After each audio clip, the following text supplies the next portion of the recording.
O Mitsubishi Eclipse Cross Rush nasceu no comecinho desse ano como uma série especial, com o único foco de ter preço mais baixo para tentar vender mais. Ele chegou por R$ 169.990, o que significa que a gente tem aqui um SUV médio mais barato do que as versões topo de linha de alguns dos SUVs compactos à venda aqui no Brasil. E por essa pegada, a Mitsubishi diz que ele fez tanto sucesso que acabou virando uma versão oficial da linha. Ele entra como a versão de entrada do Eclipse Cross no lugar da GLS. Mas será que é tudo tão lindo assim? Será que tem almoço grátis? É claro que não, né? Fica aí que eu vou te apresentar o novo Eclipse Cross Rush.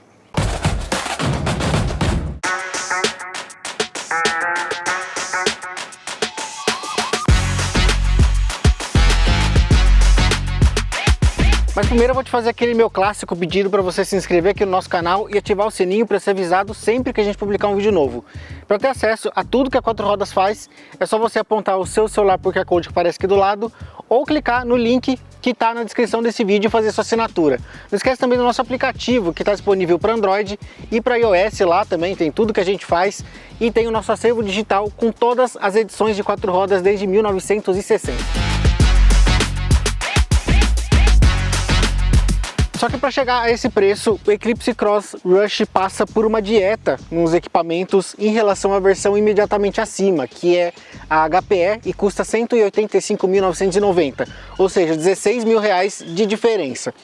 E essa dieta começa já aqui fora, mas aqui só aquele seu vizinho um pouquinho mais atento vai notar. Por exemplo, os faróis aqui são halógenos, nas outras versões são em LED, eles também não têm acendimento automático, também não tem farol de neblina. A única coisa que resta aqui das outras versões, na questão da iluminação, é essa parte aqui, que é toda em LED, que aí tem iluminação diurna, tem a assinatura também, e tem a seta, tudo aqui nessa peça. No mais, tem aqui a grade em preto, esse aplique cromadão, e é isso, não tem sensor de estacionamento aqui na frente. E então ele não tem muito cara de versão de entrada, mas é. Aqui de lado a versão Rush tem três diferenças para as outras versões. A principal delas é a roda, que é a mesma das outras versões de 18 polegadas, só que aqui ela tem a pintura em cinza, lá nas outras é diamantado, tem a face diamantada. Mas eu preciso dizer que eu gostei mais assim, eu achei que aparece mais o desenho, a roda parece até um pouquinho maior do que quando ela é diamantada, como nas outras versões. Outra coisa é essa parte aqui do paralama, que é na cor do carro, enquanto nas outras é em preto, que aí varia entre fosco e brilhante. E o retrovisor lá na frente, que é prateado, um tom meio metalizado ali. Eu vou aproveitar esse ângulo aqui para fazer um comentário curioso.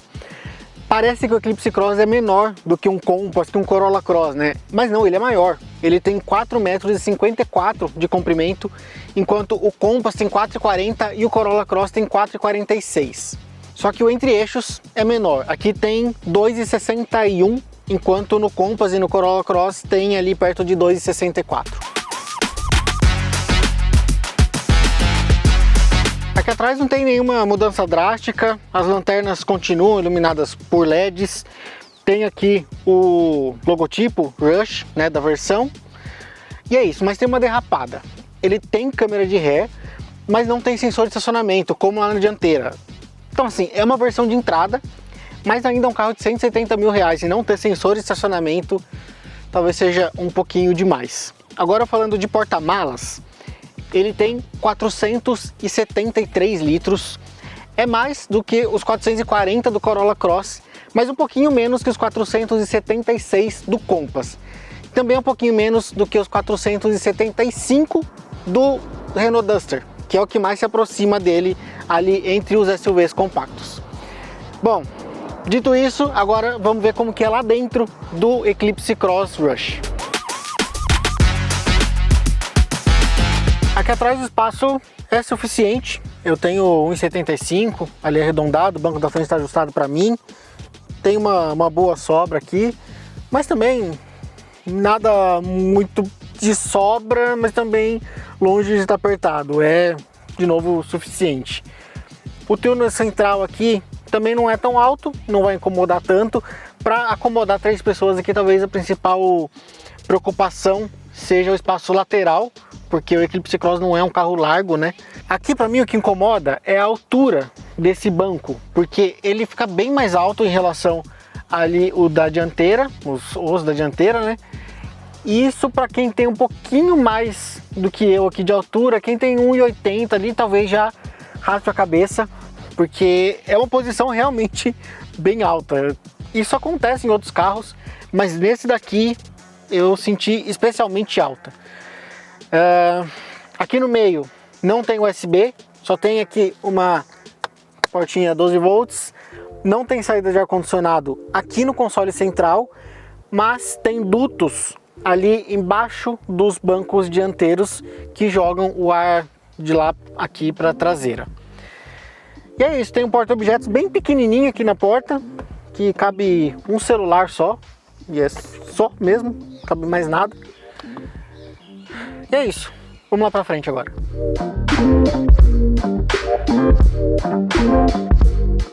Se lá fora o Eclipse Cross tem aquele design todo diferentão, design mais moderno, aqui dentro nem parece ser o mesmo carro, porque ele é bem simples. E eu não estou nem falando só considerando a versão Rush, eu tô falando de todas, porque o desenho é o mesmo, o acabamento é o mesmo, o quadro de instrumento, central multimídia, tudo é o mesmo em todas as versões. Então aqui ele tem até aqui um desenho diferente e tal, mas ele já é um pouquinho mais datado. Acabamento aqui é tudo emborrachado, essa parte de cima. Ele mistura alguns materiais, tem aqui preto brilhante, tem essa imitação de aço escovado, que na prática é plástico. Só que na porta tem um aplique que imita fibra de carbono, que é de gosto meio duvidoso, ele não conversa com nada aqui do restante. Mas isso é ok, e é aquela coisa bem de carro japonês de alguns anos atrás, de uma geração passada, né? Que tem botões grandes. Ele é tudo à mão, claro, a ergonomia dele é muito boa, mas é aquela coisa que você vê que o tempo já passou. Botões grandes aqui, é tudo bem simples mesmo. E aí falando da versão Rush, como ele tem um corte bem grande de equipamentos, você vê bastante botões vazios aqui, tem espaços vazios aqui do lado. Então isso deixa esse visual que já é simples, mais simples ainda. O quadro de instrumentos também segue essa simplicidade, ele tem mostradores analógicos, uma telinha pequenininha colorida aqui no meio, mas que não mostra nem a velocidade digital. Ele só tem aqui combustível, temperatura, odômetro, a marcha que você tá, o consumo, autonomia, claro, e só. Não tem a velocidade digital, e isso em 2024 é um problema. É aquilo, é funcional? É funcional, mas poderia ser mais moderno. Agora falando da central multimídia, ela tem 7 polegadas e também é bem datadinha, ela é bem limitada no funcionamento. É uma multimídia da JBL, que tem nas outras versões também. Tem Android Auto e Apple CarPlay, mas só via cabo. Aí falando, continuando falando de equipamentos, tem piloto automático, tem assistente de partida em rampa, 7 airbags e ar-condicionado digital, só que de uma zona só. Agora eu vou falar sobre o que ele não tem, ou seja, o que ele perde ou em relação à versão acima, HPE, ou em relação à concorrência. Então, eu já falei algumas coisas, mas eu vou repetir para ficar um pouco mais claro aqui, mais reunido. Não tem farol de LED, não tem farol automático, não tem farol de neblina, sensor de estacionamento, conectividade sem fio, não tem carregador de celular por indução, não tem entradas USB-C, só tem USB do tipo mais antigo, do tipo A. O freio de estacionamento não é eletrônico como nas outras versões, é esse aqui, ó, manualzão mesmo, inclusive bem grande. Ele não tem nada daqueles sistemas de assistência ali, de ADAS, né, que a gente chama, frenagem automática de emergência, piloto automático adaptativo, alerta de tráfego cruzado, alerta de pontos cegos, nada disso ele tem. E outra coisa, é isso aqui, ó, chave. Não tem chave presencial, é essa chave aqui, e não é nem canivete, é uma chave comunzona mesmo, como bem antigamente. Tem até uma luzinha aqui em volta, ó. É isso, é um carro que ele É um bom carro, ele tem um acabamento até legal, mas é bem simplificado, e nessa versão aqui ele é ainda mais simples, ele é bem capado mesmo. Bom, então agora eu vou falar de mecânica, dirigibilidade, consumo, desempenho, como é dirigir o Eclipse Cross. Vamos lá?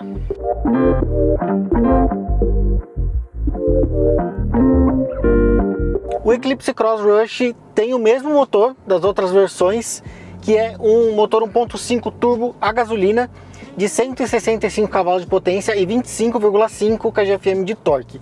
O câmbio também é o mesmo, é um CVT com 8 marchas simuladas, e aqui, como na maioria das outras versões desse carro, a tração é 4x2. Só a versão mais cara, que aí tem tração 4x4. Só que convenhamos, é um carro que não precisa de tração 4x4 pelo uso dele. É um SUV urbano ali que você não vai precisar de um 4x4. Mas claro, a Mitsubishi tem essa pegada de off-road aí, então pelo menos uma versão eles disponibilizam. Inclusive na cidade o 4x4 mais atrapalha do que ajuda, dá para sentir muito bem a diferença na dirigibilidade. Eu tive há pouco tempo com o Eclipse Cross 4x4 e agora eu peguei esse aqui 4x2 e senti muita diferença. É um carro bem mais leve, um carro bem mais solto. Eu lembro que no outro eu não tive uma impressão muito boa na dirigibilidade porque ele era um carro mais amarradão. E esse daqui mudou completamente a minha percepção sobre a dinâmica, a dirigibilidade desse carro.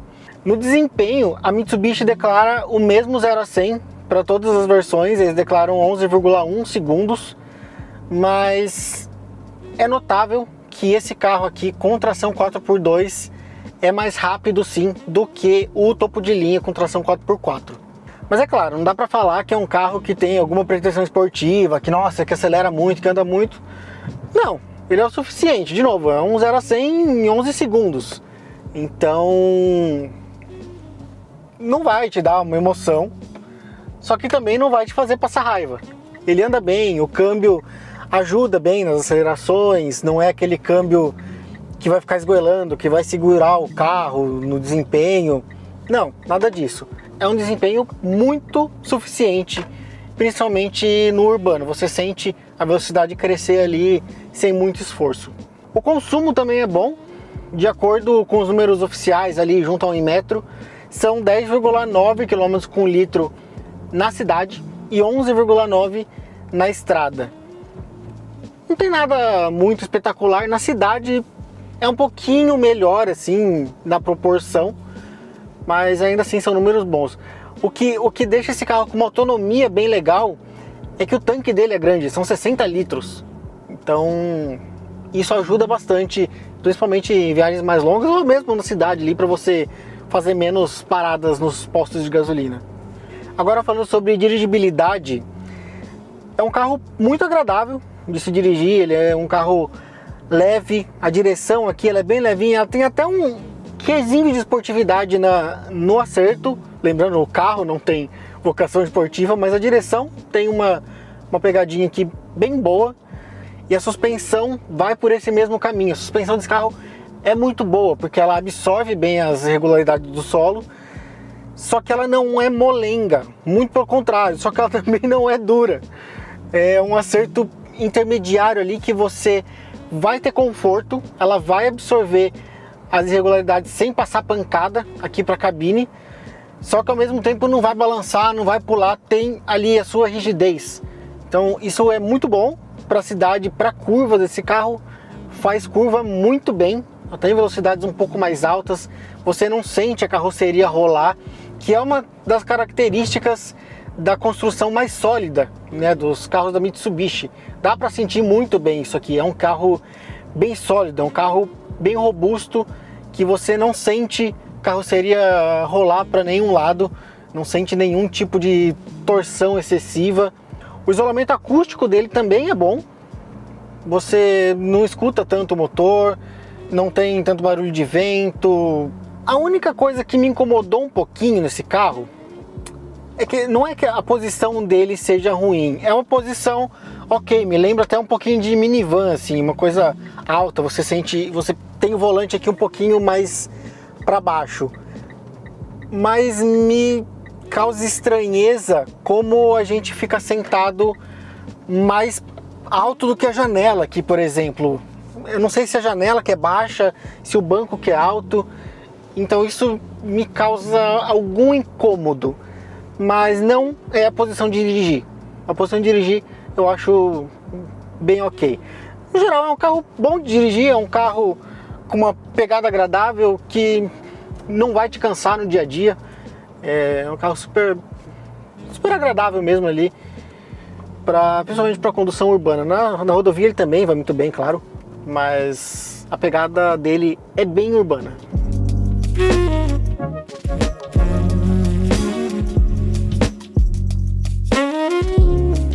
Recapitulando, o Eclipse Cross Rush custa R$ 169.990.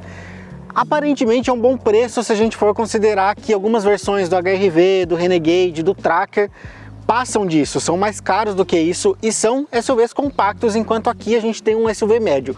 Só que essa análise precisa ir além disso, porque a gente também tem outros SUVs médios nessa mesma faixa de preço. Por exemplo, o Corolla Cross na linha 2025 parte ali de R$ 165 mil, menos do que aqui.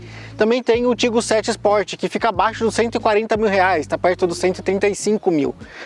E lá eles são bem mais equipados do que o Eclipse Cross. Até os SUVs compactos que eu falei ali, HR-V, Tracker, Creta, tem mais equipamentos do que aqui. Alguns deles têm até acabamento melhor. Então isso coloca o Eclipse Cross Rush numa posição não muito confortável, apesar de parecer que ele tem um bom custo-benefício. Ok, aqui a gente tem um carro muito bom, muito robusto, muito confiável, confortável, tem um bom espaço. A gente tem um Mitsubishi, vamos falar na linguagem ali bem clara. É um carro super robusto, é um carro que preza por essa robustez, por essa dirigibilidade. Mas ele tem cortes muito sérios de equipamento para esse segmento e para essa faixa de preço que a gente, de novo, tem opções ali que são mais interessantes em equipamentos e em tecnologia. Então aí vai da sua preferência, você prefere levar carros mais equipados, até mais tecnológicos, ou prefere um carro aqui com uma robustez a mais e até que você se diferencie no trânsito, porque ele é um carro diferente tanto no visual quanto na variedade mesmo, você quase não vê o Eclipse Cross no trânsito. Então aí vai do seu gosto, mas lembrando, você pode levar opções mais interessantes e até se você puder chegar na versão acima dessa daqui, na versão HPE, aí sim é uma pensata bem mais interessante. Bom, agora é a sua vez de falar o que você achou do Eclipse Cross Rush, se te decepcionou, se te impressionou, se você gosta desse carro, porque a gente sabe que tem um visual polêmico, eu particularmente gosto, mas conta pra gente nos comentários que a gente tá sempre de olho e não esquece que aqui na Quatro Rodas a gente faz jornalismo. Tchau!